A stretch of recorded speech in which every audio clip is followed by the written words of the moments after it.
AmandaLand, AmandaLand, AmandaLand. What's up, y'all? Good morning to you. Good morning to you. Good morning to you. Happy Wednesday. Happy Wednesday. Welcome to Views from AmandaLand. And we are here today with another fabulous episode of News and Truths from By Any Joke Necessary. And also want to remind you that you are waking up on the right side of history. Yay! Yay, yay, yay, yay, yay. We got a great show for you today. On today's show, we got final Biden pardons. We've also got, we're going to talk about like the difference between clemency and pardons and commutations. We also have a new segment called Black Around the World, where we're going to talk to Black American expats, aka immigrants, who move to other countries. And I want to expand our minds about what that looks like, about what is like the most like non-American way to roll up in there, you know, because we have a habit of rolling up in places and trying to run things. And it's like, baby, this is not, you are a visitor or you are a resident, but you is here now. You not in America. If you wanted to be American, you should have stayed in America. And some people might say, well, but they come to America and they don't let go of their cultures. Correct, because America is a colonizer. And what American culture you holding on to that's so worth keeping? Thank you. Okay. All right. So that being said, we're going to be doing that. We also have Malaika Jabali, incredible author and journalist. Her book, It's Not You, It's Capitalism, Why It's Time to Break Up and How to Move On, is available wherever you get books. And I just think it's a genius book. So make sure you go out and support that. She's going to join us today to talk about what Trump's America looks like. What are the changes that have been made? What are the changes that are going to be made? And I think it's going to be really important to have like someone like Malaika on the show, because she is going to give you her point of view, but from the mindset of somebody who supports socialism, not somebody who is simply just supporting the regular old status quo. I think a lot of the commentary that we're getting are people who are like, I wish the Democrats were in power. And it's like, okay, the Democrats, however, weren't really popping off either.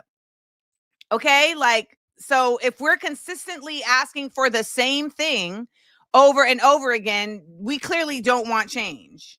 So but I want change. Okay, I want change, and so does Malaika Jabali. And don't ever get it twisted. I think a lot of people always forget that there is an ability to have change.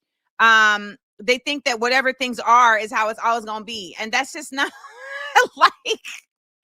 That just be driving me crazy, y'all, because that's not true. That's not true. Things haven't always been this way. So why do they have to remain this way?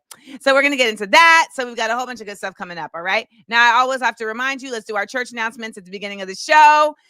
This goes down Monday through Wednesday, 10 a.m. Eastern. Shout out to everybody who has joined us from Instagram and came on over. We appreciate you. Please subscribe to the channel.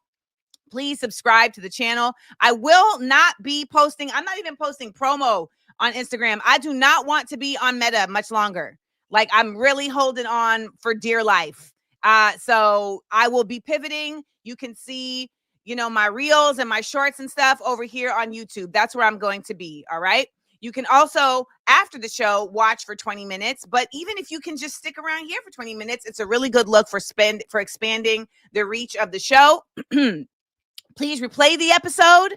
We need to be getting a minimum of 10,000 views. Okay, so please replay the episode. Please drop a seal in the chat if you enjoy or if you appreciate something I've said. And also, please add a super to the chat if you are into what I'm saying on a whole other level. Remember, you can also support by going to Patreon. Say hello to Mando, not to be confused with Lando. And you can also Cash App. Want to remind you, today is the last day for Harriet Tubman pins. Today is the last day for Harriet Tubman pins. So go on over there to AmandaLandExports.com and get your Harriet Tubman pins, because I'm so serious that today is the last day. All right. So serious. So, all right. We got all that going on, and we need to find out where everybody is from. Where are y'all at? Where are y'all watching from? Okay. So we have somebody in here named JP who said American voters could have worn a condom but went raw and now have this felon president, baby. Accept it. So let me welcome you, JP, to Views from AmandaLand. The thing about Views from AmandaLand is it's not just a perspective, it's a place. This is a safe space where we actually are not mean and caustic in this fashion. We also are smarter than this. So if you want to stick around, I suggest you change up how you are addressing me and addressing people in this space, or I'll simply just remove you. This is actually completely stupid. So I'm meeting you at your energy. This is stupid. All right. So I don't want stupidity in my space. I have zero tolerance for stupidity. Okay, we're back. We're back. All right. We got someone from Ghana watching from Jersey City. We got Royal Majesty. I'm from New York. I think until Trump changes the name to the Gulf of Trump. Hilarious. We got Warwick, Rhode Island. We got Washington Heights. Proper spelling. Washington Heights. That's right. We got Humera joining us from St. Martin, Dutch Caribbean. We got Durham, North Carolina. Where they at? We got Durham, North Carolina. We got Cleveland, Ohio. Ooh, yeah. I love Cleveland, by the way. -5 in Holyoke, Massachusetts. It's 7 degrees here in New York. Child. We got Chi-Town in the building. We got Texas.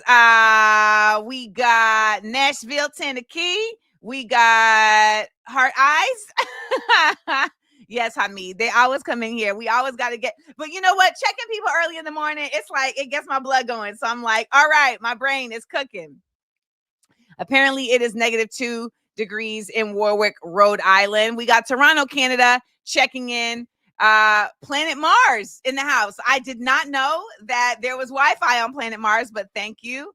I have no idea why YouTube is putting ads during a live, but at least you know that if they're putting ads, I'm being supported. And this is a show that I do completely for free. No one is paying me for this show. I'm sorry, what? Snowy New Orleans? It's snowing in New Orleans? Get out of here. Why am I saying it like that? New Orleans? New Orleans. New Orleans? Shout out to Accra. We got Paris, France in the building. We got so much love. I just love our international flavors. It snowed in Florida? Oh my gosh. Where in Florida is it snowing? You got 4 inches in New Orleans? So I actually found a climate specialist who's going to come on the show. And I just, because you know what? That is going to be my public seals announcement later in the show. Later in the show, public seals announcement. I wasn't sure what I wanted to talk about. I know what I'm going to talk about in the public seals announcement. It is going to be about climate change and racism. You're not sure what I'm going to say, so don't even guess. Don't even think. We got London tuning in. If you are tuning in on Instagram, please migrate over to YouTube. The tag, the address is in the bottom. Migrate on over to YouTube and join us where this is actually really happening, okay? And where I'm being actually compensated and where the actual community is. Yeah, where the community is. So everybody over here, go over here. Okay. You got to Sherpa people to where they got to go. So we have a great show today. And I'm really looking forward to it. And we're going to get into our word of the day. So let's do it. I want you to know that I had set up everything so perfect, so lovely ahead of time. And then I had to refresh the StreamYard, and it kicked everything out of the program. Thanks, StreamYard. Appreciate you. Okay. Our word of the day is afflatus. Afflatus is the word of the day.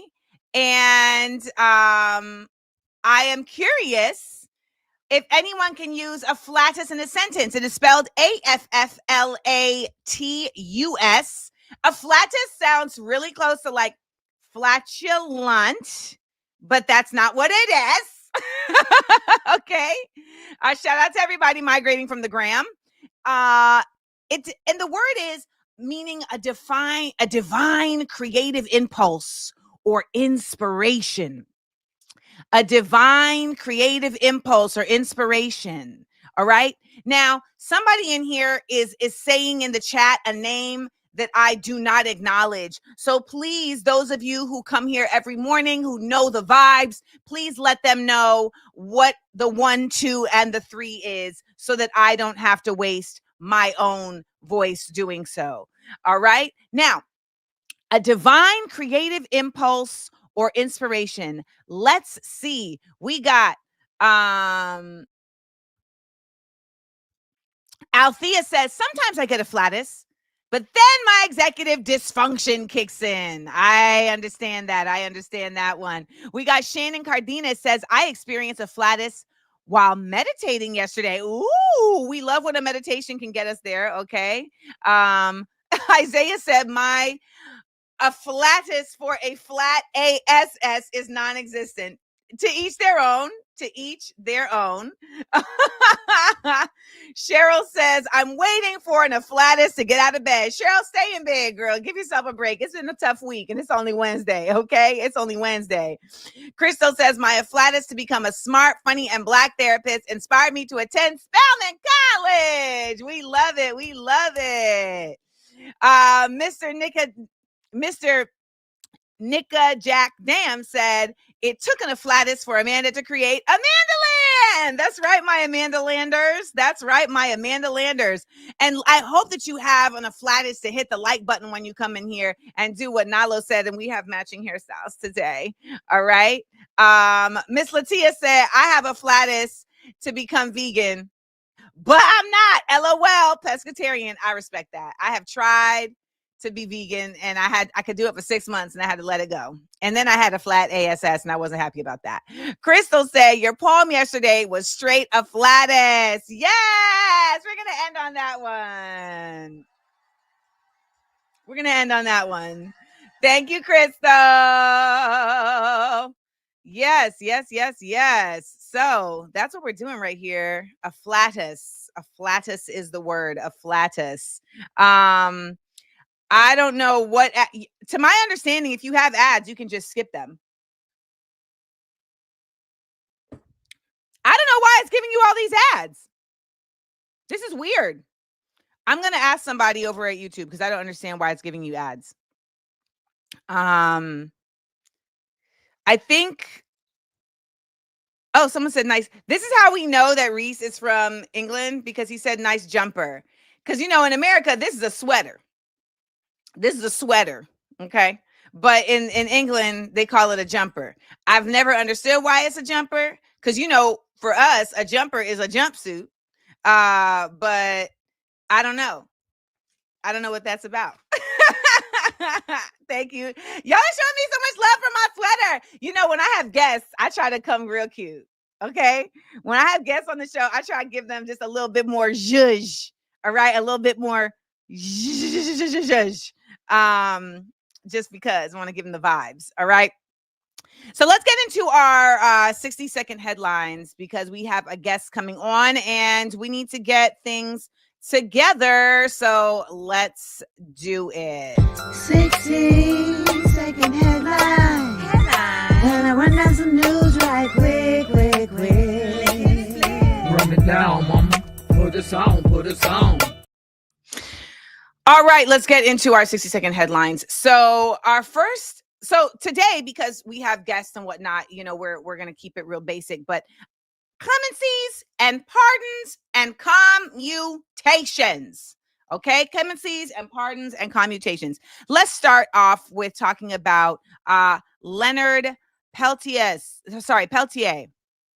So Leonard Peltier is an indigenous activist who is going to be able to return home in a last stroke of the pen before he got on out of there. Joseph Biden actually granted Leonard Peltier a commuted sentence. Indigenous activist Leonard Peltier will return home. In 1975, he was convicted of unaliving 2 FBI agents on the Pine Ridge Indian Reservation in South Dakota. President Joe Biden commuted his sentence on Monday. He is a Chippewa Indian who is now 80. His health is failing, and he's going to transition to house arrest. Can anyone tell me what a commutation is? Can anyone tell me what is a commutation? What is a commutation? Okay. What is a commutation? Now, I think it's really important to note what a commutation is because it's going to give us some insight into why his family and the people who are supporters of him, advocates of him, were pleased with this. Okay. So Sarah says, commutation means the sentence is considered fully served, but not erased. Kinda, sorta. There we go. This is the correct answer. Still serving the sentence. Thank you, Crystal. Just differently. So at home now, Nasra says it reduces the sentence. And Tori says change sentence. Royal Majesty says converting a judicial sentence. So his family and advocates actually were pleased with the commutation versus a pardon because he maintains his innocence. And a commutation is basically saying we're lowering the charge, but not excusing you, because excusing you would suggest that you actually did the thing that you did. Okay? It would mean that you actually did the thing that you did. Now, on the conversation of clemencies, pardons, and commutations, let's get to Mr. the Honorable Marcus Garvey. All right? Marcus Garvey was pardoned posthumously by your man's Biden. This is actually really overdue. So Marcus Garvey was fraudulently accused of fraud and subsequently deported to Jamaica, where he passed away in 1940. Now, why would he be fraudulently accused of fraud? Because he was really the first to lead the Pan-African movement of really gathering free Black folks. And we know about the Black Star Line, which was his vision to get Black folks on boats off of this continent and back to the motherland. And many fail to acknowledge that it was Marcus Garvey who created the red, black, and green flag. You know, we see the RBG flag. Do I have mine up here? I haven't put away everything in my house yet, but it's around here somewhere. The RBG flag is the flag that so many of us wave to stand for Black nationalism, pro-Black, Black Pan-Africanism, etc. It was Marcus Garvey who created that, okay? And he created it in 1920 to serve as a unifying symbol to connect people of African descent around the globe, the diaspora, okay? And I hate when I see folks really actively make this distinction saying that we shouldn't honor or give any relevance to the Caribbean Black people or the African Black people who came to this country and were active in movements for Black liberation, because it's literally xenophobia, and it completely disregards the validity that we all suffered under colonialist and slavery. So, I mean, colonialism and slavery. So we should be working together. Like, why would we not? Okay. Now, one of my favorite Marcus Garvey quotes is one that we actually would say at the beginning of every Smart, Funny, and Black show. For those who don't know, Smart, Funny, and Black is my Black culture, Black history, Black experience, variety comedy game show. We've done tours. I'm going to bring it back in 2026, but I'm just taking a break. But it really is the epitome of edutainment. And at the beginning of every show, I would have the audience say in unison this Marcus Garvey quote. And in being one, we have a responsibility to ourselves. And that is what this quote is all about. So I want us to join together and say the powerful words of Marcus Garvey. Now, when I say it together.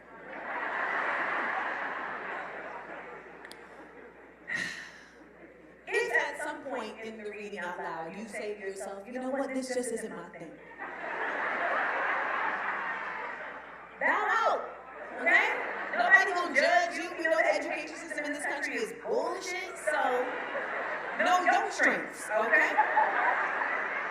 Everybody, I want y'all to listen to each other so we can be a choir in saying these powerful words and lifting them up. I will begin.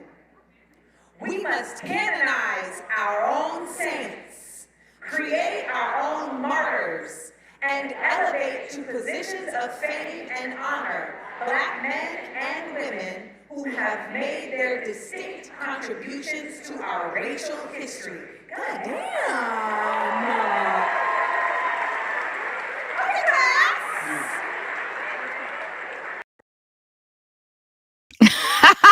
That was a time, y'all. That was a time. Shout out to everybody and anybody who has been to a Smart, Funny, and Black show. If you've been to a Smart, Funny, and Black show, let the people know in the chat that it was a time. It was a time. It was a time. I actually was so irritated when I was seeing the HBCU band performing at the inauguration because they had the nerve. Y'all, they had the nerve to perform before I let go. And I said, now y'all gonna sing the Black National Anthem, the secondary Black National Anthem before I let go for these people. They don't know how to do the electric slide. These people don't know what they doing. Oh my God. I was just irritated in general that they had them children up there. And them kids look so irritated with the fact that they had to be there. But you know what? They learned a lesson that day. I would have lost my band scholarship, y'all. I would have lost my band scholarship. I would have been like, Mama, we gonna have to find another way to pay for college because I am not about to go play this tuba for this man. I'm not about to do it. I'm not about to do it.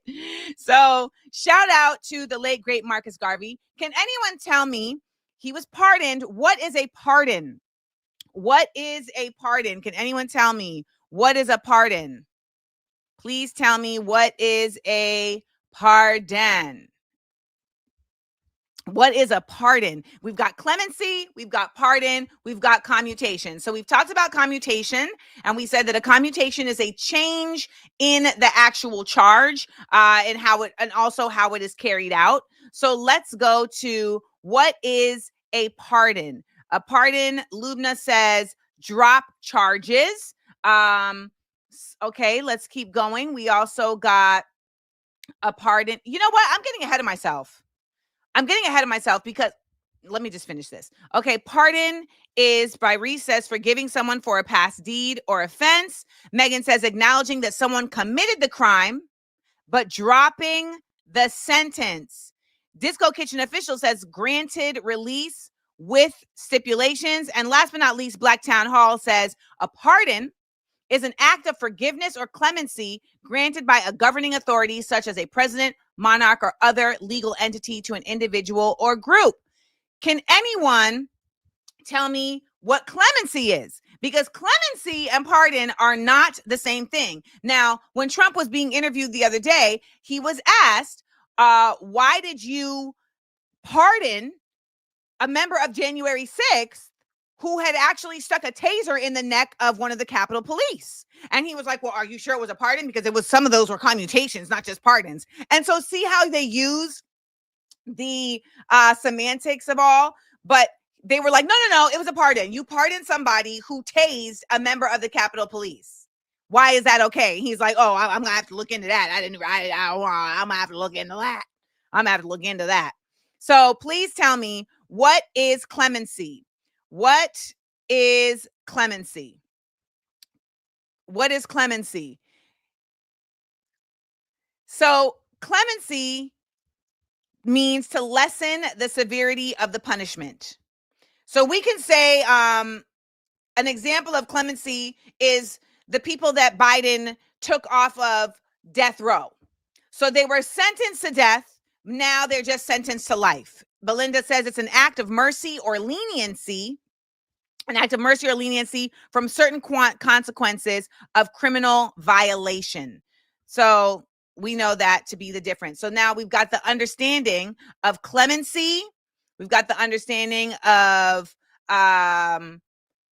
commutation, and we've got the understanding of pardon. We've got the understanding of pardon. Well, you know what we didn't get the understanding of was that Marcus Garvey quote. We must canonize our own saints. Like, that quote is specifically Marcus Garvey saying we should be able, as a Black community, to determine who our leaders are. It should not come from outside sources. It shouldn't have to come from outside people saying who we should have as leaders. And that goes for anybody and any, country that should have their own ability to determine their self-governance. That's what people want for Palestine. Whenever the conversation around Palestine is had, it seems to always be about people telling Palestinians how they should be governing themselves, how they should be managing themselves, etc., which is not giving people sovereignty. It's literally you still running the show. It's you still running the show. Anybody who is over here on Instagram, please join us on YouTube. Please join us on YouTube this morning. Please join us on YouTube this morning. We're here Monday through Wednesday, 10 a.m. Eastern. So I think it's just great that we continue to elevate that mindset. That's what frustrates me about Black media. Because Black media, I for so long found myself really confused as to why Black media is never determining their own stars. Whether it's Essence or the Griot, the Rue, all of these places, they're never determining their own stars. Have you noticed this? They're always basically saying like, oh, Hollywood has decided this person is dope, so let's put them up. And this eluded me for a really, really long time. And so I realized, well, yeah, because Black media is actually not about Black culture. It's about Black commerce. Black media is not about Black culture. It's about Black capitalism. There's very few places and sources of Black media that really are grounded in Black culture. And Lubna, it's not that they're scared of mainstream media. It's that they thrive off of mainstream media. So knowing that mainstream media has the eyeballs of the advertisers, etc., they only will platform people that have been approved of in mainstream media because that's where their ad dollars they feel like are going to come from. And so, we saw that shift happen, I would say, in like the late 90s, because Ebony and Jet Magazine, I feel like they used to really be about that. They used to really actually platform folks that we didn't really know of and be a unique space for Black voices. And as we've seen, as the clickbait world and the clickbait mission has continued to take hold, then now we know, this is why y'all do this. This is why y'all do this. So you guys, we are about to get into our new segment. It's the Black Around the World segment. And let me just introduce the segment first so we can get into it. Okay. AmandaLand.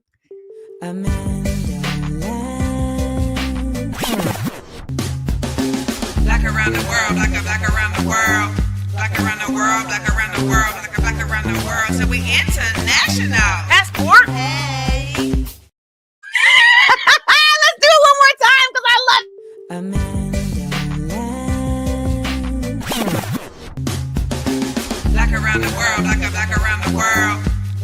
the world, black around the world, black around the world. So we international.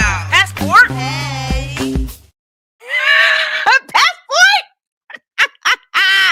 Now, if y'all are wondering where a lot of these beats are coming from, I used to be a whole recording artist. I have like 4 albums. So a lot of these beats are actually, you know, the music from songs that I've recorded. Like that's the song from my that's the beat from my song Dusk Till Dawn. Say from Dusk Till Dawn. Yeah, I forgot the words though. But that's on my album Spandex Rhymes and Soul. So I started this segment Black Around the World, one, because a lot of y'all don't be knowing geography. Okay.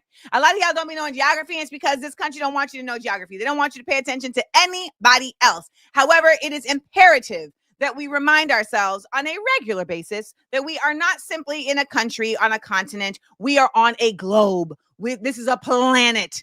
And yes, we have been explorers in positive ways for quite some time, not just in colonial ways. And so I, in particular, as you know, anything I create is through a Black lens, but with a global perspective. And so I wanted to start this segment where I talk to Black Americans who have decided to leave the country, who are creating lives in other countries. Okay. And today we are going to have our first guest. Yeah. Pastor Deidre Jones. Pastor Deidre Jones. Pastor, why I knew you was gonna put your full name. That's why I said, let me put her full name. Right? You know, you already knew. Oh my gosh, it's so nice to have you. And you are representing Belize. You better believe it. You better believe it. So tell us, first of all, let me just tell y'all, Belize. Okay, this is where Belize is located. Belize is located in Central America, and it borders Mexico and Guatemala. All right, Mexico and Guatemala. It is on the Caribbean Sea. And Belize was not settled by the Spaniards. It was settled by the British. So Belize is actually an English-speaking country. And it's really unique because it combines, you have folks that are like came from Mexico that are mestizo, so that have like the Spanish and Mexican influence together. But then you have the Mayan people. So you have those indigenous people. But then you have the Garifuna people that we talked about with Junkanu on our Christmas episode. Make sure you go back and check that. And all of them have an accent like this. And so that's the other part that be blowing me is when you in Belize, right. Like I'm talking to somebody that looks straight Hispanic, but they have a whole accent too. Right. And here's another picture of Belize. So this is a closer up picture of Belize. As you can see, it's like kind of long. At the top, you see San Pedro. On the right, you see all those little straits. Those are, all those little green dots. Those are keys. They spell it C-A-Y-E. In the States, we spell it K-E-Y. And those keys run all along the country, and a lot of them have hotels on them. They have homes on them. Some of them are the size of your foot. Some of them are, pretty sizable. And some of the more famous ones are Ambergris Key, which has San Pedro, as well as Key Cocker. Right, Key Cocker. Yeah. Key Cocker. And so, Pastor Deidre, please tell us, where in Belize did you move to? Well, actually, we bought land in San Pedro town on the island of Ambergris Key. And what was it about there? Oh my goodness gracious. Well, first and foremost, the first reason is because hello, folk look like us. Yeah. That is the first and main reason. Since 2016, I've been like, I'm getting up out of here. I'm going to buy an island somewhere. And I would make myself happy cruising the internet for islands for sale. And I started What do islands for sale run? Oh my gosh, cheap. What? Cheap. Because I know people are like, Amanda done brought on here some millionaire, billionaire, acting like we can relate. No, they were surprisingly cheap. They're more expensive now, but you could still get a whole island with a 3-bedroom house and a dock and a generator for like $800,000. Wow. But we started watching Island Hunters on TV. Yes. And they had an episode in Belize. There was 2 of them that got us. The one lady had like this little mangrove island with little huts, individual huts for $350,000. For how much? $350,000. Right. Okay. That's an apartment in New York. I know, right? And the other man it was like an island with a hill, like you said, and just one house on top of the hill, single man with a daughter, and it had a tennis court. You know that won over Terrence. Please let them know your husband was my tennis coach, y'all. Right? Right? Wow. And he bought that island for $650,000. Right? And so your boy was like, let's go. we got to go see for ourselves. And, we had an amazing realtor, Keller Williams out there. Yes, I'm plugging their names because they're local. They were awesome. And they were like, if you buy, great. If you don't, great. Because we want people here who are going to support the country and love the place like we do. And, but they said, remember though, it's an island. God's not making any new dirt. Right. We were just going to look, just to fantasize. And one day when we retire, we're going to X, Y, and Z. But when we found our piece of property, we were like, no, we're not going to find anything like this because this will be gone when we think we're ready. So ignore the comments. Ignore the comments. I see you reading the comments. Ignore the comments. I will address them. I will address them because I see somebody throwing shade already, but I will address them. Whatever. Yeah, no. And so, I mean, for under $250,000, we bought the land, built a tiny casita that we're running as an Airbnb vacation rental. And on the backside of the land, we will build our main house and retire there. Now, when you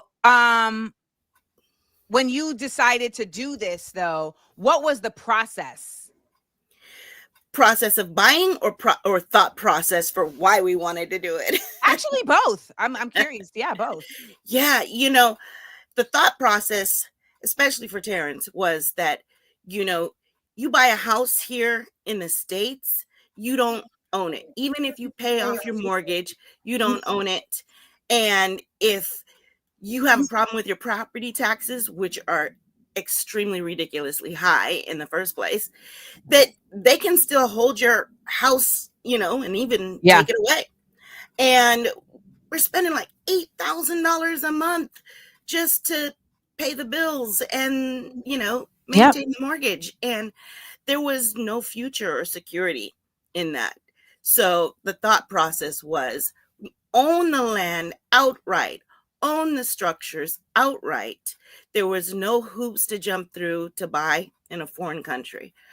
That was our future. That was really our legacy for our family forever. But they treat foreigners like locals when it comes to buying land and property.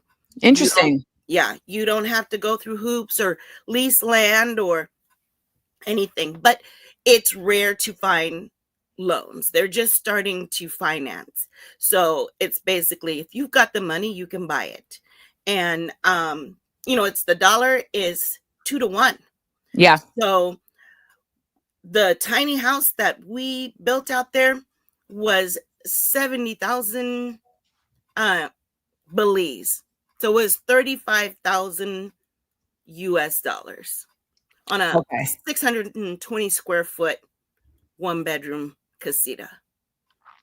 Now, what is it about America that you said, I gotta get out of here? Yeah, it's really just the finances first, as far as what you can own, how you own it, if you actually own it, how much you're working like a dog just to pay for Yeah. whatever you got. But secondly, you know, the political climate, I'm like, can I just have some peace, please? Can I just enjoy walking the country and Right. eating good food and, just really the peace of it all. Yeah. Yeah. Now, are there any Americanisms that you will miss? Well, yes, but dot dot dot. Because there are no American franchises or stores, companies. There are no malls. And so while, yeah, that's a wonderful thing, I do realize being out there after a little while, you're like, can a girl get a Starbucks somewhere? Oh, we don't support Starbucks here, Pastor D. We are in a full Starbucks. We are a full Starbucks boycott here in Views from AmandaLand. All right. That's cool. Because it's like I've been in a side note, I've been like in a partial one, and then I'm like, no. Starbucks, No. McDonald's, get them out of here. Good. Oh, good. No, I don't do McDonald's. So you've given me full permission to resist. Yes, cut them. Thank you. But with that being said, it's a 2-hour boat ride into Mexico, and so you can shop and get your name brand and get your tennis shoes and your clothes, and yeah. Now, once you come into Belize as a new resident, how are you looking at being a part of Belize without being a disruptor of Belize? Right. And it does take a full year to get your residency. They require you to stay in the country for a full year. You get like 2 weeks that you can divvy up as you please as far as traveling back, but you do have to stay for that full year. And for us, especially with the casita, we have made it a focus of our business there to give more than we take, and to utilize local trade and businesses where at all possible. We don't want to come in and change Belize and make it American. No, that's not why we fell in love with it in the first place, right? And so all of the folks that help us maintain the property are all locals. Any of the businesses that we have connection with for our tours or for the welcome items, we have all local. Yeah. And we've even done some stuff like we have a store, we have merchandise that's more than just souvenirs. Mm-hmm. And I'm writing a series of children's books. There's my girl. And all of that will go towards different nonprofits and organizations there in San Pedro as well. Now, like San Pedro is such a tourist place. Yeah. But I love where you guys have built, because I feel like it's actually like off the beaten path. It is. And I think it's really like it feels like Belize, where you all like, it doesn't feel like, oh, we're in the tourist part. Right. So we have some questions from folks, and we're gonna head into them. So people are asking, folks are always gonna ask, how the food? The food. Let me tell you something about the food. It is this crazy, delectable mix of Mexican and soul food. Like, you get quesadillas, tacos, and rice and beans, right? You get stew chicken, rice and beans, and coleslaw. Yep. You know, you get tacos and potato salad. Who does that? and it's all good. And the crazy thing is that even the restaurants that will cater more, you know, to the Western culture, why do I need to go all the way to Belize to get the best stone fire pizza and wings I've ever had anywhere? Really? They know what they're doing out there. Lobster in lobster season. Oh my gosh, the Oh, well, seafood. yeah, lobster season in Belize, y'all, is like you getting lobster like it's wings. I mean, it's just casual. Yep. And Brietta asks, how do you occupy your time? Walking, sleeping, napping, swimming. Not sleeping and napping. Did I separate the two? Because there's an art to napping, right? Take a nap in a hammock, right? Right. You're right. That's different. And sleeping in late, you know, and you're hearing the sea. Our place is like 100 steps from the sea. You can hear the wind through the trees. Oh, yeah, no, it's good. And last but not least, what's the native language in Belize? English. It is English, but I love the way they say, even though it's English, you may not understand it. Correct. It's a weird kind of like Creole patois, but they swear it's English. I mean, it is English, but it's just it has, because even as a Grenadian, like they have a Caribbean Right. song to their English, but their patois is different than Jamaican patois or St. Lucian or Grenadian. So I mean, I definitely have had to be like, okay, let me listen. You have to focus. You have to focus. But yeah, you're right. In the geography lesson, it used to be British Honduras. And so it is English speaking, but you have to focus. Yes. Yes. And the last question is, what is it like during hurricane season? Oh, you know, and that's like, that was third on the list that we checked. We checked the government second, and we checked the weather third. And the amazing thing, I guess, with it being like on the tip there, coming off of the end of Mexico, and you've got the barrier reef all along the Keys. And so that barrier reef and the way it's situated breaks a lot of the hurricane weather. And so while you will be on full hurricane warning, and it can be bad in Mexico, it generally breaks against the reef so that it's a bad tropical storm, or really, you know, what you experience is a bad tropical storm. Yeah. But I mean, I will say that Belize typically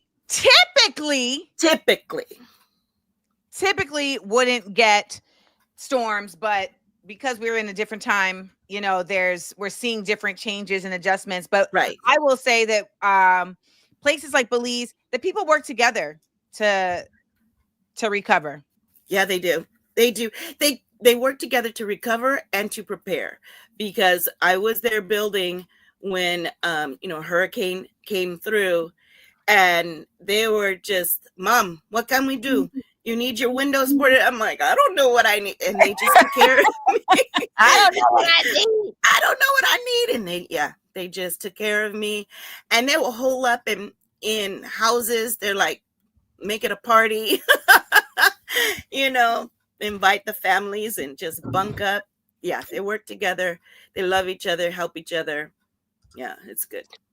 So if you were telling somebody who was thinking about leaving the States and coming to Belize, what would you give them as your like final word on how to be in Belize without being just another American colonialist? Right. To realize that you are in a foreign country, and don't expect anything to be like America, but primarily don't expect the people and the businesses to operate like you're in America. You're going to go slow. You're going to wait on people. You're going to have to trust people or learn to be real discerning, and just take your time. Don't try to force people, rush people, because that's the first way you're going to get nothing done. That's the first way you're going to get nothing done. Thank you so much for being our first ever guest on Black Around the World. So amazing. Thank you. People some insight and expanding our minds to the fact that there's an entire globe out here, y'all. There is an entire globe. And now we know that we can check out Belize. But always remember, like Pastor Deidre said, when you go to these places, you are not going to be American. Yeah. You are going to be Belizean. Thank you so much. Thank you. And y'all, you can check out the Cozy Key right here at the at in her graphic. So check out Cozy Key Belize. Thank you so much. Thank you. You guys, are y'all going to Belize? Are y'all going to Belize? You know, the thing about it is that when you go to these places, like I see somebody in here who's like, so we're just going to other people's countries and buying land. Yes. And also, I think it's really important to note that there are people who are going to those countries to buy land who are not pouring into those nations. There are people in those nations who are also wanting to bring people in to buy land. But there are nations that are actively like, no, don't come here. Do not go there. Hawaii don't want you coming to buy land. So don't go there. Okay? Puerto Rico does not want you to come and buy land. So don't go there.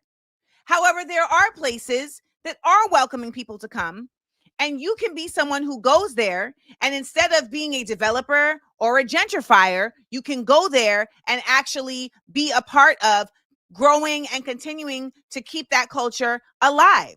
We as humans are nomadic. I don't know if you all know this, but we are nomadic people. So we are not necessarily expected to just go one place and stay in one place. We move. The thing is, though, is that we need to continue to move and be a part of cultivating when we're moving, not just going to places and just like running things over and acting as if now we're here, I'm American, it's going to be what it is. So part of your research is not just, do I want to live there? It's, do they want other people to come here? All right. There are different, and also there are countries, there are cities, there are towns. All right. There are countries, there are cities, there are towns. There are some places that don't want nobody coming there, but there are some places that do want people coming there. This is why we have to deploy more of our knowledge, more of our research skills, right? And the problem with Americans so often is that we don't think we got to do any of that. We don't feel like we have to have that kind of regard and respect. So I think there is a nuance in this particular situation that doesn't have to be just yes or no in general. Okay.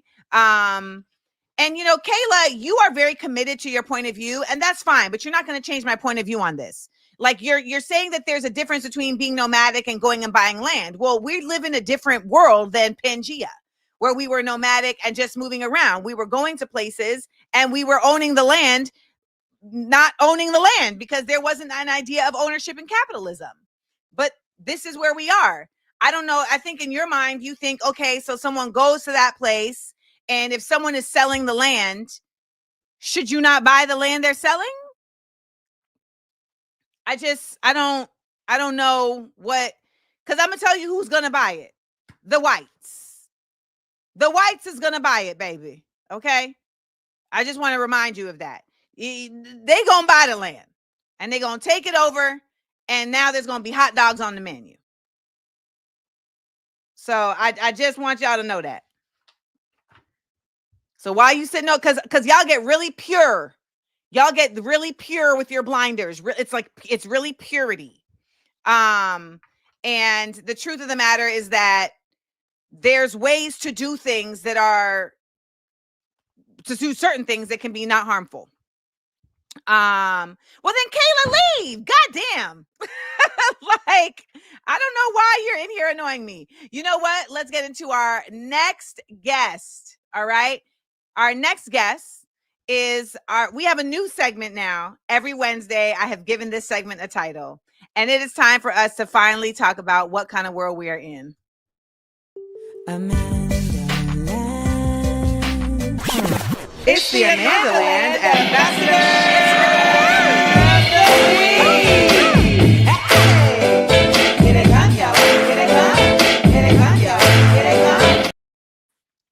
Y'all, please bring to the stage our ambassador of the week, Miss Malaika Jabali.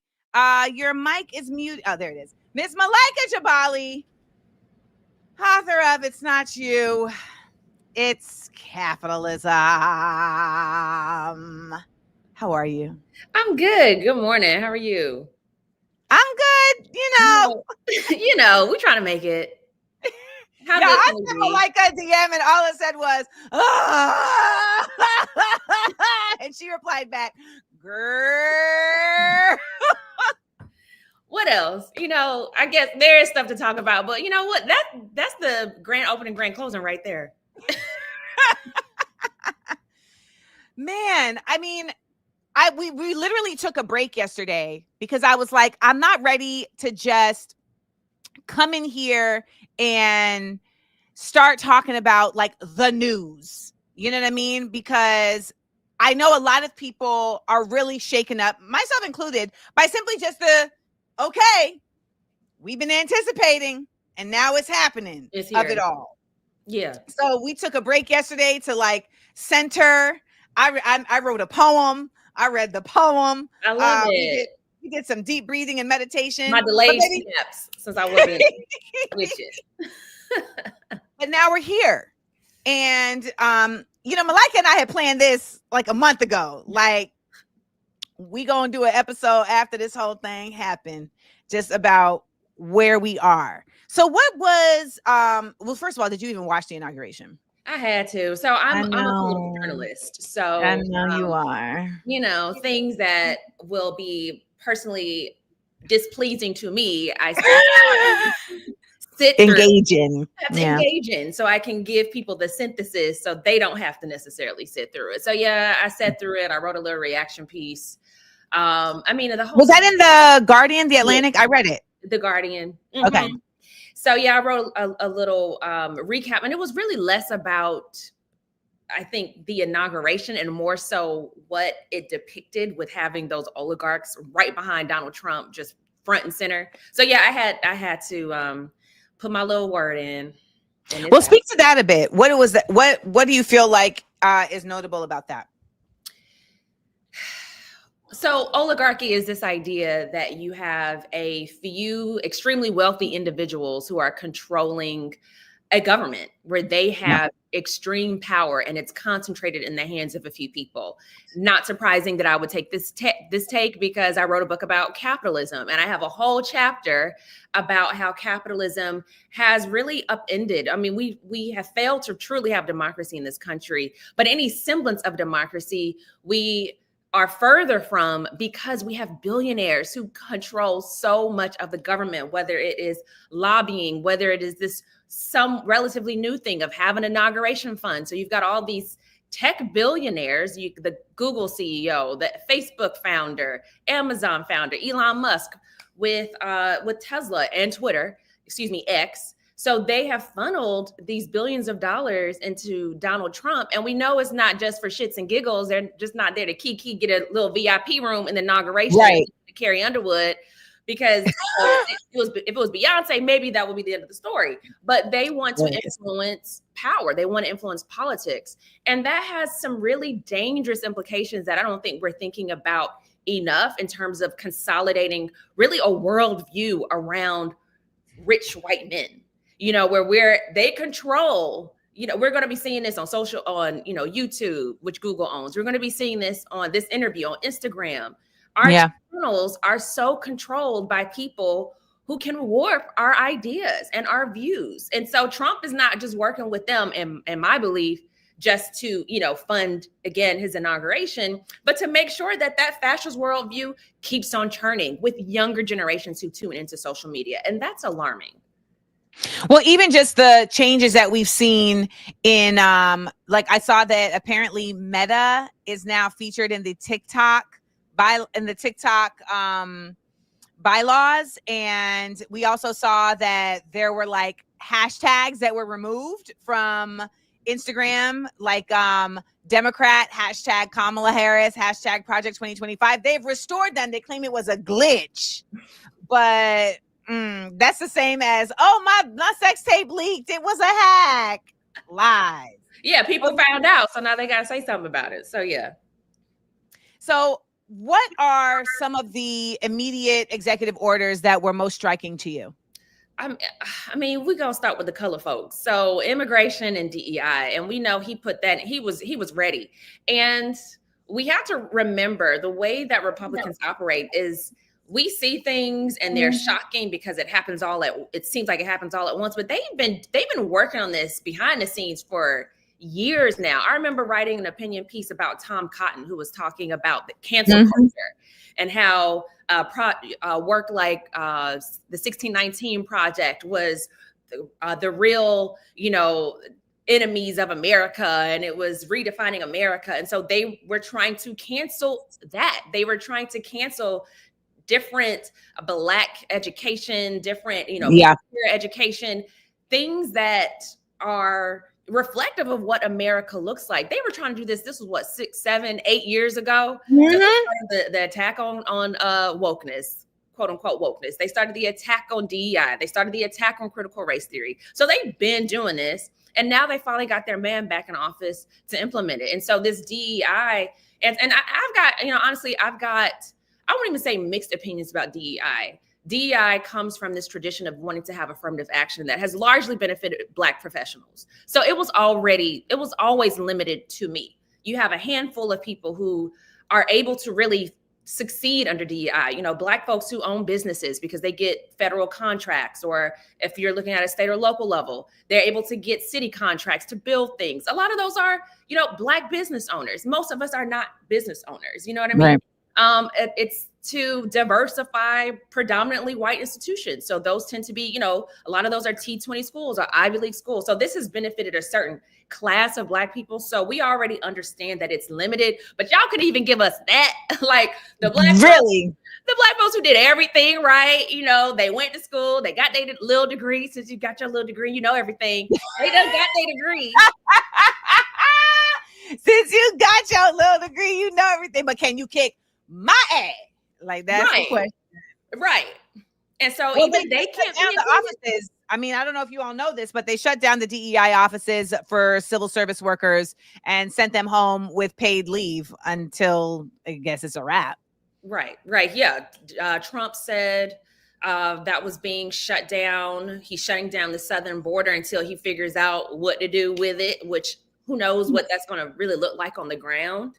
But they're not letting folks in. And we've got, a lot of times we think about the southern border, we're thinking about Mexicans or maybe, and then they think everybody from Central America is Mexican. You from Guatemala, it's Mexicans coming in. But there are so many Black folks from the diaspora who come through the southern border. So a lot of those folks through the migrant crisis, Haiti. A lot of them are Haitian. A lot of them were, from West Africa. A lot of them are from the Caribbean, and they come through those borders. These are our people. And so these are just ways that just continue to divide, not just white people from people of color, but people of color from each other. Because we're like, we don't want them coming in and, messing with our programs. Well, there is a reality that, these seeds of discord are sown, right? So when they're giving certain groups support and resources that they're not giving to American groups, like they create this, they sow discord on purpose. We also know that they create false narratives. Like when people are talking about immigrants, they're always saying illegal. And in people's minds, their version of an illegal immigrant is like somebody crossing the Rio Grande with their baby on their head in the dark by the sight of a flashlight. A lot of these illegal immigrants are people who literally was on vacation and was like, I'm gonna stay. My homegirl is from Toronto. She was a legal immigrant for 6 years. Okay. And she was like, I was dodging. I was illegal. And I was like, Right. wait, what? She was like, girl, I was out here scared for my life. So she did the reverse Underground Railroad. She came from the north and came down. Reverse Underground Railroad. Hiding. But then she said that when she actually got caught, because she did get caught, Wow. and she had to like file her paperwork, you basically have to go back to where you're from for a certain amount of time. But then she said the actual things that she was doing while she was illegal here were the things that they wanted for her to become legal here. She had to show that she had jobs. She had to show that she paid taxes. She had to show that she had intent to live here. So this idea also of people like, I don't know if you saw that video. I was so irritated. They had the cameras in that lady's face when she was crying at Ciudad Juarez when she had an appointment at 1 p.m. that was canceled because Trump closed the border. And she had an appointment. And so I'm seeing people in the comments, well, that's why you shouldn't have voted for him. This woman is in Mexico.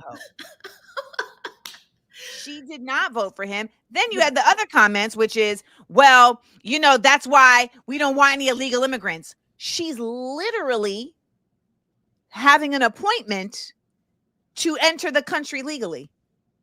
He shut down those folks. Right. As well. The same with DEI. These things are justifications. These are scapegoats really to maintain the white power structure. So these are buzzwords. These are campaign slogans. These are ideas and really worldviews where it's hinging on that division, hinging on that discord. Because when you sit down and think about it, a lot of this has not affected a lot of these voters personally. When you think about DEI, unless you filed a Supreme Court case and you're like, I can point to the Black person who stole my spot. Like, what is your case? You know, the Axios, they did a poll recently, I think it was this week, where 16% of the country said that they were harmed in some way by a DEI program.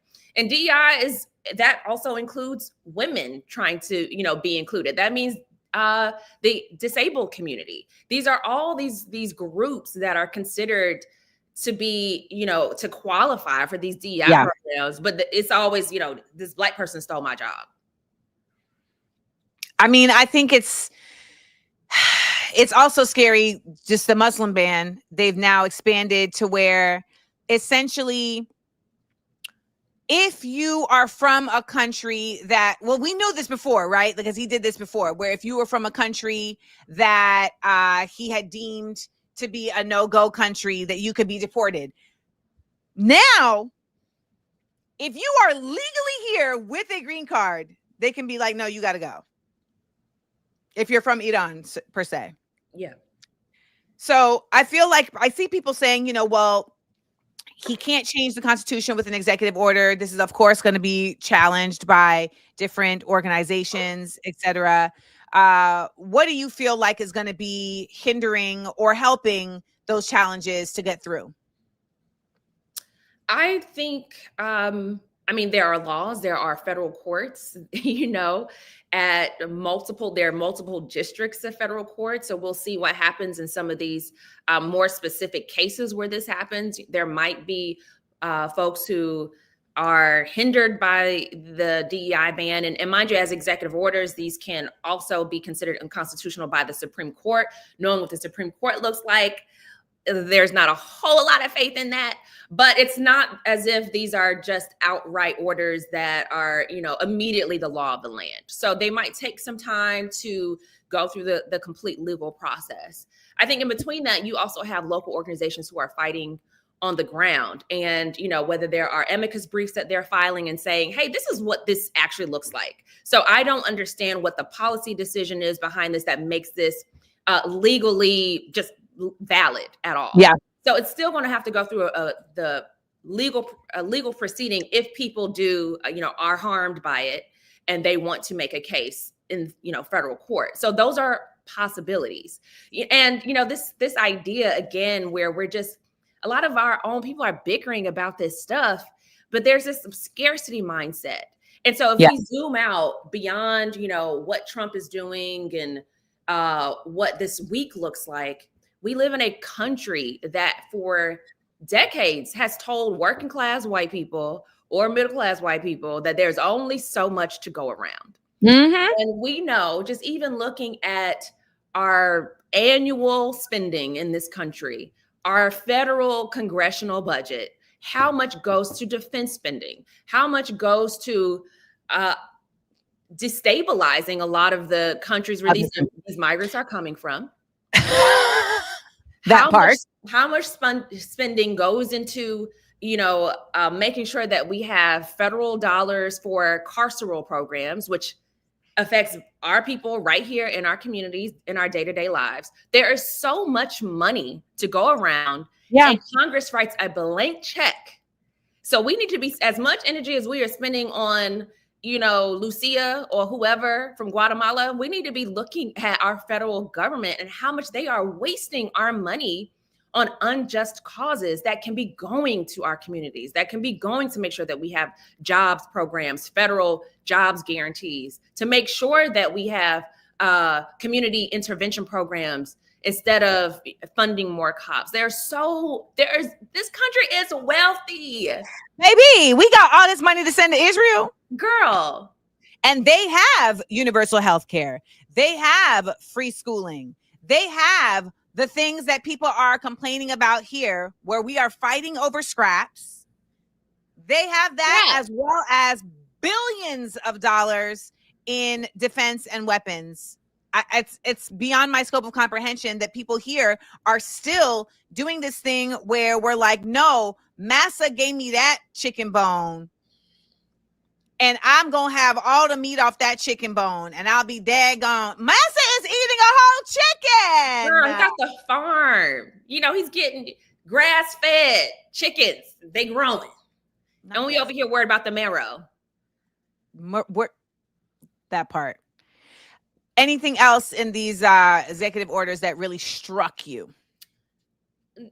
Those are the main ones that struck out to me. That was, that's it. Okay. Because for me, I was like, all right, you're going to pardon these January 6ers. They're now going to be like his personal militia. I feel like that's absolutely, I just feel like that's coming down the pike. I also feel like, for the LGBTQIA plus community, particularly trans folks, like there's a real now even more deliberate push that is going to marginalize them. And it's not just going to be legislative, it's going to be socially. Like what we're seeing is it's not just like, oh, these are the laws. We're about to see people act up. Yeah. Yes. And I think, and that's what concerns me. So here's the thing. I have similar critiques of both parties when it comes to proffering this colonial capitalism. They both believe in the carceral state. They both believe in the defense budget. They both believe in the military and all of these things. There is a difference, however, in people's day-to-day lives when they confront people who are comfortable saying to them, making them feel unsafe, that we don't want your kind even alive. I did a piece a few years ago when a lot of conservatives moved off Twitter and went onto Parler. This was just before the January 6th insurrection. So I went, tell people what Parler is real quick. Parler was this social media site that was started to be able to counter the free speech bans on mainstream social media. So they could basically white folks could just say whatever the hell they wanted to say. And so a lot of coordination around January 6th happened on some of those conservative alt-right social media sites. Parler was one of them. I think Telegram was another one. Mm-hmm. So I got on Parler maybe a month or two before the 2020 election, before the insurrection, just after Trump lost. And you would not believe, or you probably would believe, how many people were talking about, we need to storm the Capitol, we need to lynch these people. So they would have like pictures of the nooses. Like nooses. Pictures a whole little noose. And so they were showing themselves armoring up and gearing up for this civil war in their head against all these colored people and all the people that they have designated as enemies. And what Trump does is he gives them a voice. He gives them a platform. He went on Parler and was like, oh, these are my people. You know what I mean? And so the day-to-day safety and security that I think we might feel with a different administration just doesn't come with Donald Trump. There's a feeling of dis-ease, and for good reason. I feel like when I went to the Obama inauguration, everybody had on their Obama outfits, right? Like we all had on our shirts and whatnot. But maybe I'm just hating. But when I was in DC this weekend for 2.2 seconds and seeing them in their Trump little fits, I was like, ew, because I can't even eat it.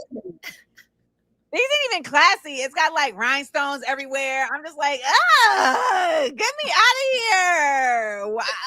Let me tell you, I was in DC for 12 hours. That was enough. 12 hours. You know, the Republican convention was here, and that's where I started. And I'm in Milwaukee, by the way, for those who would not know. You have no reason to know. You're in Milwaukee? I moved to Milwaukee to work on a book about the Black working class and their impact on our democracy. Wisconsin is a big swing state. So I've been researching Wisconsin for almost a decade now. So I relocated here to work on this second book. How's that? A lot. I'm gonna just tell you this. So after my special came out in 2019, I did a tour and I was in Milwaukee and I did my show. And after the show, during the meet and greet, a woman came up to me to take a picture and she was like, sis, let me just tell you right now, people don't read in Milwaukee. So if you felt like you wasn't getting the laughs that you thought you was gonna get, it's because they didn't get it. They didn't do the reading. She was just like, they don't get it because they don't read. And she was like, let's take a picture. And I was like, dang, she talk about her own city like that.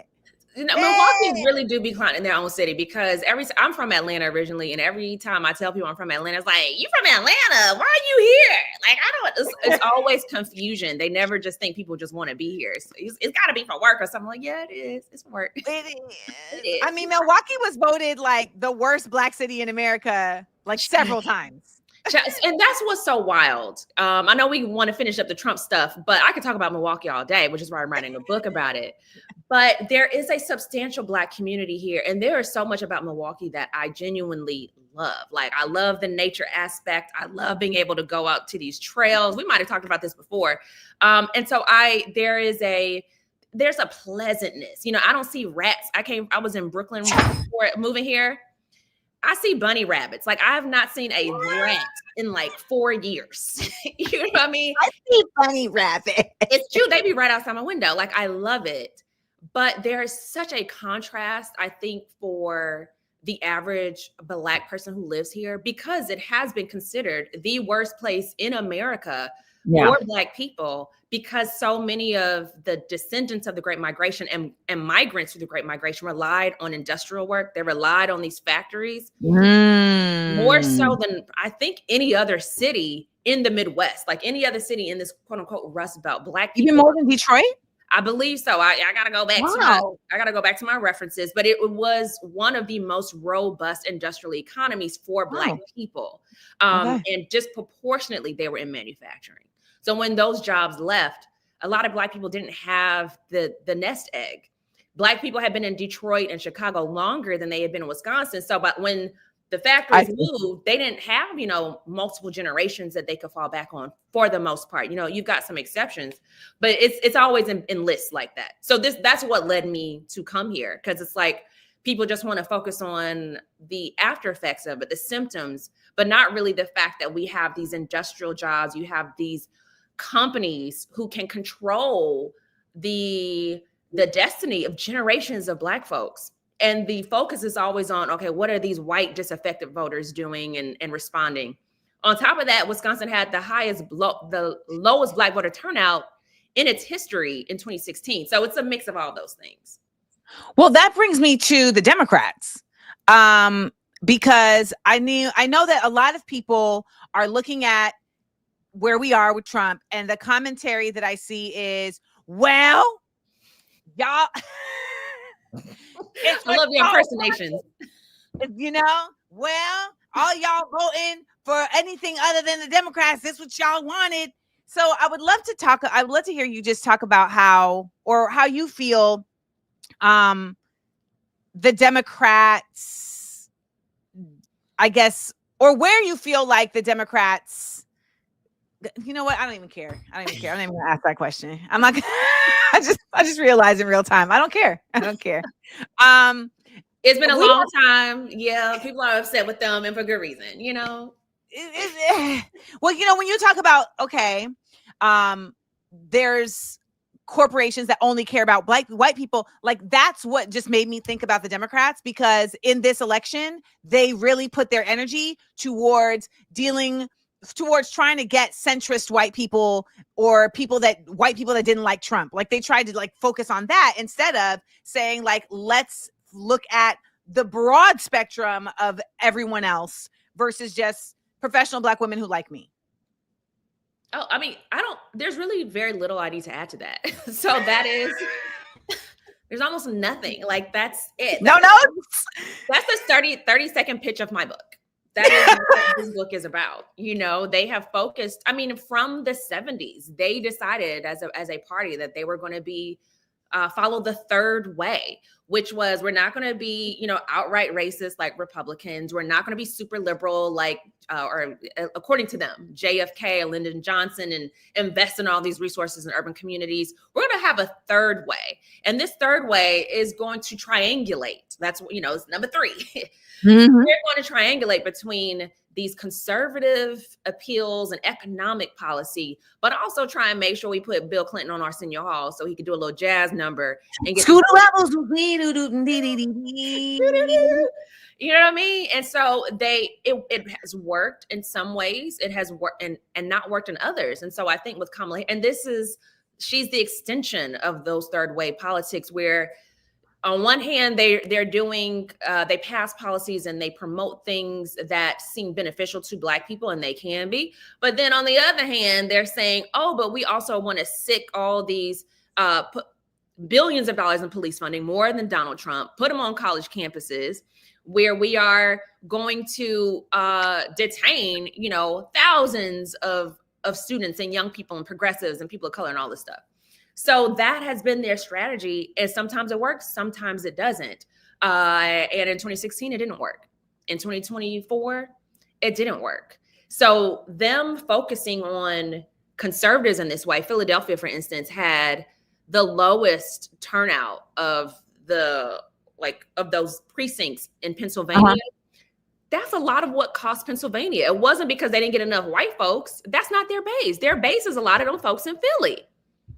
Philly's Black turnout was low. Detroit's Black turnout was low. So these are key swing states because they're so busy worried about. We know it's my fault. It's my fault. Right. Yeah. Everybody been telling me, Amanda, you cost us the election. Right. Just fault. You personally, probably a few other, you know, whoever. I had a truck that I was driving around that said, don't vote for Kamala. Yeah. You had a bullhorn. You went from Detroit to Philly, you know, you was on tour. I guess they missed it. I didn't make it to Milwaukee. I would have slid through. No, literally every day, at least once a day, I get somebody who says, it's your fault. You and people like you are the reason we're in this situation. And not the Democrats. This has been their thing for 60 years.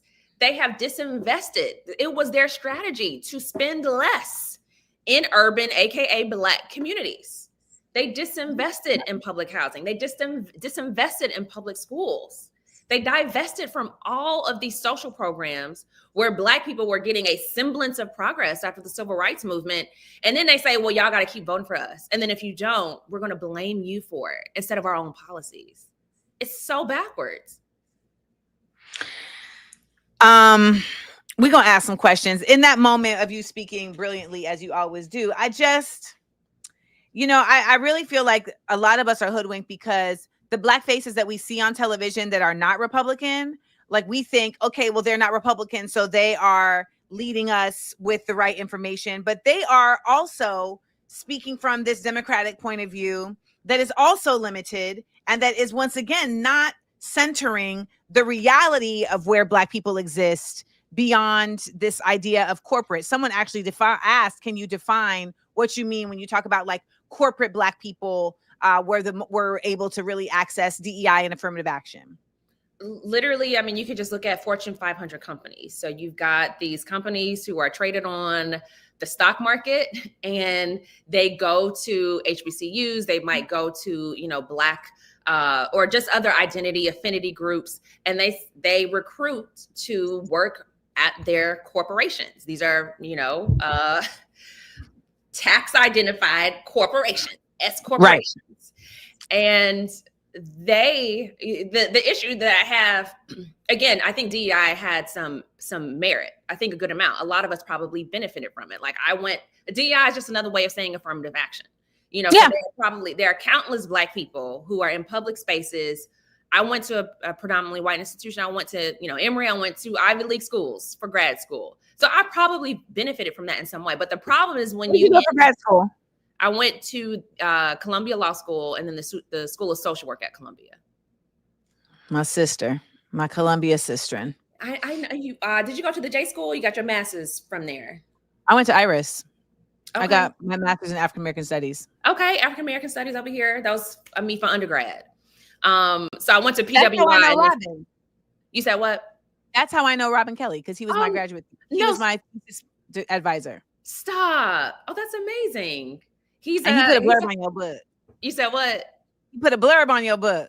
Oh, listen, well, he's also a family friend. I could go into a whole history of that, but we okay, have. Sorry, my ADD was like, "Hey, look, okay, focus. So just going back to this idea where we do these things and we know that this is what we're told will help us progress in a country that depends on labels. They depend on quote unquote merit. So we did all the things to have the merit, but that's not where it's supposed to end. And so I think the problem with DEI is that a lot of times Black folks get in those spaces and they say, oh, we made it. And so they're worried just more so about just maintaining the bag, keeping the bag. You might bring some other people into the companies, but that's not the bag. You said what? Yeah. No, it's maintaining the bag, keeping the bag. You might let some other people eat from the bag, but it's limited. The Black wealth has not grown in the last 40 years. It's gotten worse. The Black white wealth gap has just gotten larger. Our share of wealth in this country has not improved. The rate of Black people who are incarcerated in this country has not improved. So yes, it benefited us. And I consider myself a class traitor. I have done relatively well with this, but I also recognize that it has not benefited the mass of Black people in this country when you look at the overall stats. So that's what we mean by literal corporations. All right, next question. I do believe if an immigrant, I forgot why I started that. Ms. Jabali, do you agree that people should be more involved in their local government offices, i.e. community boards, etc.? Yes. Oh my God, 100% yes. So before I was a journalist, I practiced as a attorney for municipal government. I worked for the New York City Council as a public policy attorney. So I wrote laws for the city. And so we would have hearings, which I had to plan based on a different policy just about every month. And we could see just how much local government impacted people's day-to-day lives. So both state and local. When you look at local politics, specifically in New York, the city council is what controls. It's going to be a little quick civic lesson. I'm going to try not to get too deep into it. Okay. But the city council controls land use decisions. And land use means if somebody wants to come in and build something, they have to go before a government body to get it approved. You can't just willy-nilly just build something large on somebody's property or your own property and then not go through some kind of, checks and balances and policy. Right. So what land use means is if you want to, for instance, you're a multi-million-dollar developer and you want to continue to make New York unaffordable by building luxury housing, you got to go to the land use committee and say, hey, can I actually build this thing? And then if you are an active citizen participant in your government, you will go to a city council hearing and say, this is luxury housing in a community where people are making $30,000 a year. In what world would this be beneficial, a good use of our land? And city council members then have the power to say, no matter how rich the developer is, they have the power to say, we're not going to have this development in our community. That's just one example. There are plenty of them, but absolutely get involved in local politics, whether you are going to public hearings, whether you are a part of an organization that is fighting for budget resources and where those resources are allocated.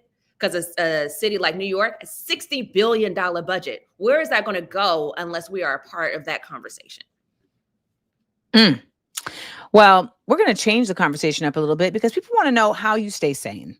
Ms. Jabali, how are you taking care of yourself while also staying engaged? Are you giving yourself breaks? And what do your breaks look like? Yes. So as I mentioned, I've become an outside girly. I don't know if outdoors is really, because I'm not going to be camping like all the time. Okay. But I'll be on a trail. So you have the boots, you have the high pile fleece, and you're out there. All about, where's my, I normally have her like right next to me. I be getting on walks, y'all. I started I'm doing mat Pilates later. And I want to say too, I think, yes, this is important, how you take care of yourself and stay healthy. I drink a green juice just about every single day. I think Stop yelling at me. Stop yelling at me. I feel attacked. We have to take care of our bodies, and our bodies are so good at taking care of our minds. Like when you are physical, when you get out into nature, when you have sights and sounds of the earth, the natural world, that does something to your psyche. So I think that is so critical. But what is also so important is not just self-care. And so I want us to also start having this conversation about community care. I think we're going to write a piece on it, where it's not just us in a vacuum working on ourselves, and that's important, but it's not enough. So how are we finding community? How are we working with other people? How are we fighting back in this system with people who we can love and we trust and we're in safe spaces with? Yes. And safe spaces doesn't mean that, everybody's in agreement, it's kumbaya. It means that people believe in your humanity, and like at a minimum, you can like each other. You know what I mean? Yeah. No, safe spaces. I tell people all the time, community is inconvenient. Like it's not just, we all get along. We all like each other. Sometimes people are annoying. Like Kayla was here earlier. This young lady was, I think she's a young lady. She was challenging me about something that was annoying because I'm trying to do a show. I don't got no shade to Kayla, but she was just, and people but at the end of the day, we're all here. Right. And she might come back. She's probably still tuning in right now. You know what I mean? It's like, it's people you can be like your family. You're not going to love your family all the time, but you might not like your family all the time, but there's genuine, the fundamental, foundational love there. So the part about taking care of yourself and staying engaged, it is finding people that you can be engaged with. What this system does to us so much is isolate us. So as much as we should be about knowing oneself and pouring into oneself, we don't want to go into selfishness where we are atomized and divided, and we're not really thinking about what's happening beyond our immediate family or our immediate needs. We're not working with organizations. There are local organizations to work with. There are places like the AFIA Center who are working for reproductive justice. There are so many social justice organizations that we should also be working with while we are also taking care of ourselves. I love it. So y'all know that, I say that all the time. And now you've got someone else who came and said the same thing that I always say all the time. Please, real quick, just let folks know about the book. Put them on. Get them together. I wrote It's Not You, It's Capitalism, Why It's Time to Break Up and How to Move On, to center revolutionaries of color, a lot of Black revolutionaries, folks like, obviously Malcolm X, the Black Panther Party, Assata Shakur, who was a part of the Black Panther Party, Fred Hampton. So it was to remind us of our history with anti-capitalist work, and not just being anti something, but what are we for? What have we fought for? What does the liberation struggle look like? And I used the trope, the allegory of a toxic relationship, where we are told so much as Black people, the way that we get by is to work for these corporations. The way that we get by is to just pull yourself up by your bootstraps. But that still has not worked for us, 100 years to 100 and change? After, we were quote unquote emancipated, a system that was built on our exploitation and slavery. I'm like, what kind of boots are y'all talking about? Maybe we pulling the wrong straps, because I'm like, whenever they talk about bootstraps, I'm like, I don't think we all got the same boots. I mean, we don't. A lot of us are walking around barefoot. So what's straps in the first place? So this was a way of looking at how capitalism has really damaged almost every aspect of, oh, thank you, Trish. She says she loves the book. Has undermined so many aspects of our daily lives, housing, education. It's just the fact that we rely so much on student loans, our jobs. So capitalists and capitalism, they have been working the system and the people behind it, the capitalists, the business owners, not just like, you got your tea shop. I love, my Black owned spots. We're not talking about that. We're talking about right. Y'all are right, okay? Because I've had people come to my book signs like, well, what am I going to do? Y'all don't, you can't support a Black-owned business. Ma'am, you're not Jeff Bezos. So this is really about Jeff Bezos, okay? Yes. Keep your tea spot. I'll come through. Yes. Right. I come through like every other week. You know what I mean? I love it. So that's not what we're talking about. So it's a way of making Black radical politics and these anti-capitalist ideas approachable to the average person. And so there's some Drake memes in there. There's, every chapter is dedicated to a rom-com or a movie or a song, and it uses the metaphors from those references. Y'all, when I tell you, I had to hit her like, this is genius. This is genius. So y'all get the book, okay? Get the book. And remember that ultimately, this is the time of learning. So even if you're like, well, I don't know nothing about that, that's why you get the book. Okay. That's why we get the book, because I don't know nothing about that. So I really appreciate you joining, and I will give you the stage to tell the people anything you feel like they need to know as we forge forward in the next few years. Cool. Okay. I gotta breathe for that one. As I was saying, so much of our politics, whether it's from the Democratic Party, whether it's from the Republican Party, has conditioned us to think that we are alone, that we can only win by following the values of a system that has exploited our people, exploited marginalized folks for decades, that the only way we can win is to just try and play the game. But even when you do that, we are not necessarily guaranteed a life of freedom and liberty and liberation in this country. I come from a Black radical tradition where we already know what America is about. So what Trump is doing is what Nixon did, is what Lyndon B. Johnson did before he became a president. It is what George Washington did. It's what the presidents have done. It is what so many of our Congress people have done. It is what this system has done, which is to deprive us of a lot of the liberties that we thought we would have in this country. But in the Black radical tradition, there's a healthy cynicism where we already know that this country was not built for us. And so in these times when we feel like we have no outlet, where there is a lot of despair and frustration and discouragement, and believe it, I feel it. That's why I got to go on my walks. We feel this. We know that it's real, but we know that we have each other. We know that in times of a return to this white power nationalism, that we've had the Black Panther Party, that we've had the Civil Rights Movement, that we've had Black liberation theology, that we have had movement and community to return to for ourselves. So we cannot despair right now.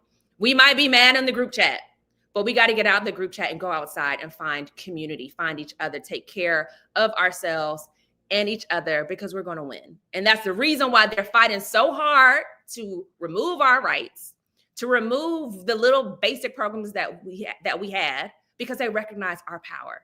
We have to recognize it too. We might be mad in the group chat, but we got to go outside and find each other, y'all.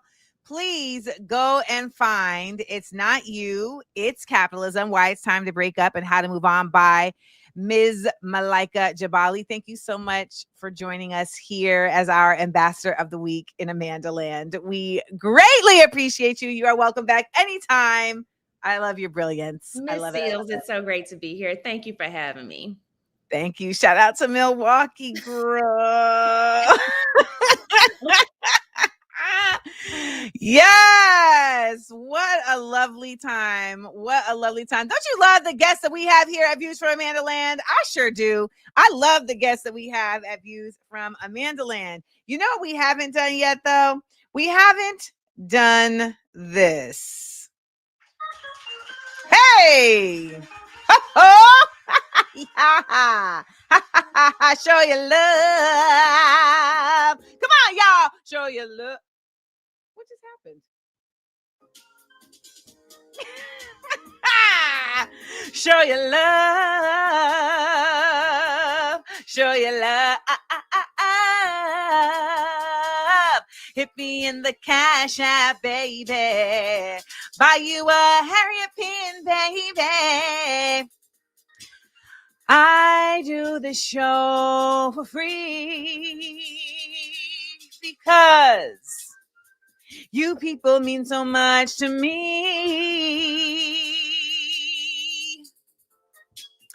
It means something to tell you all these truths. So show your love from me to you. Said, show your love, show your love, show your love, show your love.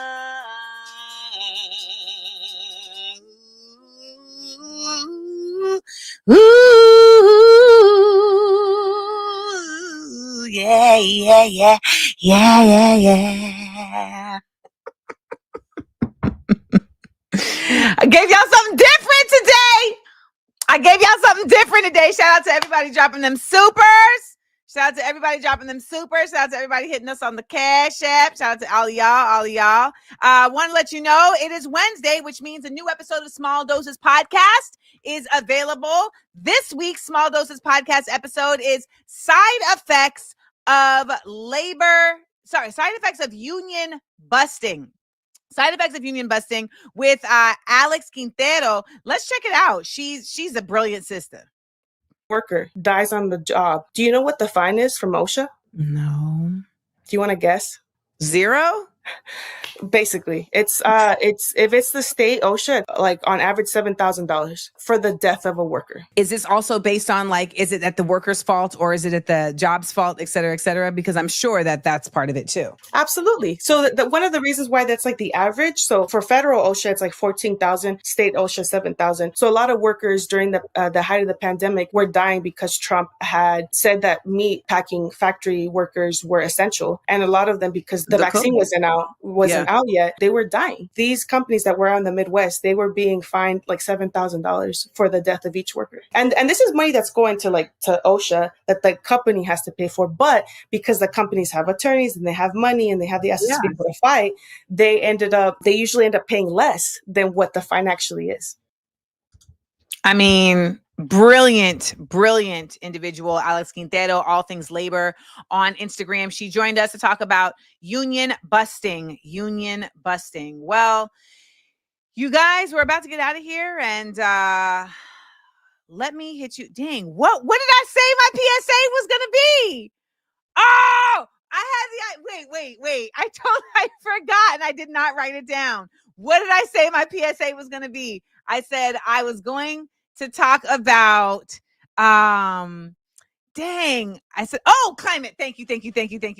All right. I said I was going to talk about climate and racism. Let's get into the PSA.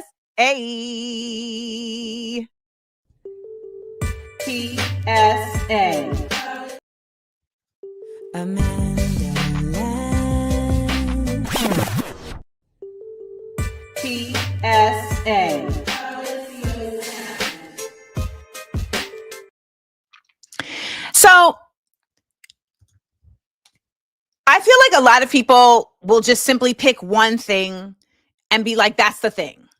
Racism, that's the thing. But what happens when we do that is that we forget to acknowledge the fact that there are things that are encompassing all of us in like much greater ways than we may give attention to. Climate change is that, in my opinion. I feel like we are cutting our noses off to spite our face when we don't continuously pour our energy into addressing climate change and how we as a nation are contributing to it. And in that, there is racism, of course, right? Because if something bad is happening in the world, then we always know that Black folks and just non-white folks are going to get the worst brunt of it. We know that countries in the global South are going to get the worst brunt of it. Like, we know that, right? I do feel, though, that there is an ignoring of climate change that happens by a lot of people who feel like, I don't need to pay attention to that because I'm paying attention to this. Whereas I believe anything that we're talking about right now should attach to climate change. If you're talking about racism, it should attach to climate change. If you're talking about immigrant reform, it should attach to climate change. If you're talking about DEI, if you're talking about women's health rights, it should attach to everything attaches to climate change, because the climate changing is shifting life for everybody. For everybody. Them people in the Palisades, them people thought, like, we're rich. We live literally on the hill looking over the ocean. We're protected. No. And of course, there have been people who have like their thoughts about how those fires started and why those fires started. But whatever reason they started for, they have been able to keep going because there is an extensive shift in the climate due to an extensive disregard for how we are changing the climate. This man said he wanted to change the Gulf of Mexico to the Gulf of America, and that is only so that he can drill, baby, drill. When we talk about the executive orders that have been placed, like, this man is rolling back anything that is protecting anything. So when we talk about climate change and racism, let's try our best to stop having separate conversations about these things all the time and merge them. It's not like they have to always stay concurrent, because there are definitely unique foci that need to be addressed, but we need to make it our business to merge them. Back in 2014, the Hip Hop Caucus had put together what was called the Toxic Tour. And it was me, Raheem Devon, and rapper D1. And we went on a tour of different states, different cities in the United States that have been like really adversely impacted by climate change in their Black communities. So we went to Portsmouth, Virginia. We went to DC. We went to Detroit. We went to, I'm missing one. I think we went to somewhere in Texas. But we went to these different places, and it was unbelievable how directly impacted these communities were, but then how so many people failed to acknowledge that this was just as much of an important topic as Black people not being able to get funded for Black businesses. And so when Malaika Jabali is on here talking about how corporate ends up being still the preferred way for Black people to advance, what we have to remember is that corporate is still a white colonialist construct that we are trying to step into, that we are mimicking, etc. And it's not to say that we can't make our own joint and have our own stuff and take what they do well and apply it to ourselves. I'm not saying that at all. But what I am saying is that simply making it possible for Black people to be able to do that is not a continual holistic view of how we can advance the people. And if we're not including climate change in these conversations, then we're not really having the conversation. It's the same way that if you're not addressing Israel, then you're not having a conversation about American government. Period.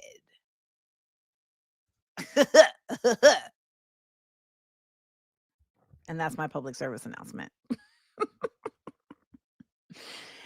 Y'all, it's been a real one. It's been a week, ain't it?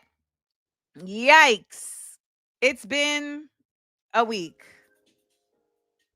It's been a week. I don't know about y'all, but I'm I'm really looking forward to just kind of getting my bearings. And I appreciate everybody for watching the show every morning, Monday through Wednesday, right here at Amanda Seales TV on YouTube. Remember, the Harriet Tubman pins are only available today, midnight. They're finished at AmandaLandExports.com. Make sure you also check out the latest episode of Small Doses Podcast, and make sure you come back and leave a comment, okay? And replay with ads. Replay with ads. If you are a member of the SEAL Squad on Patreon, we are actually going to be doing our passage posse tomorrow. So we're going to be gathering to discuss a passage from a book, and I'm going to be posting that today. So we'll be getting together to break it down and chop it up and all the good things. And this weekend we'll be doing the same, getting together, breaking it down while we color and create some art together. So I'm looking forward to doing that with our SEAL Squad members. Remember, you can join the SEAL Squad. All you got to do is subscribe to Patreon and become a part of the squad. Everybody, have a fabulous, incredible day. Take care of yourselves. Take care of your community. And let's get into what we call a 30 seconds of stillness. 30 seconds of stillness.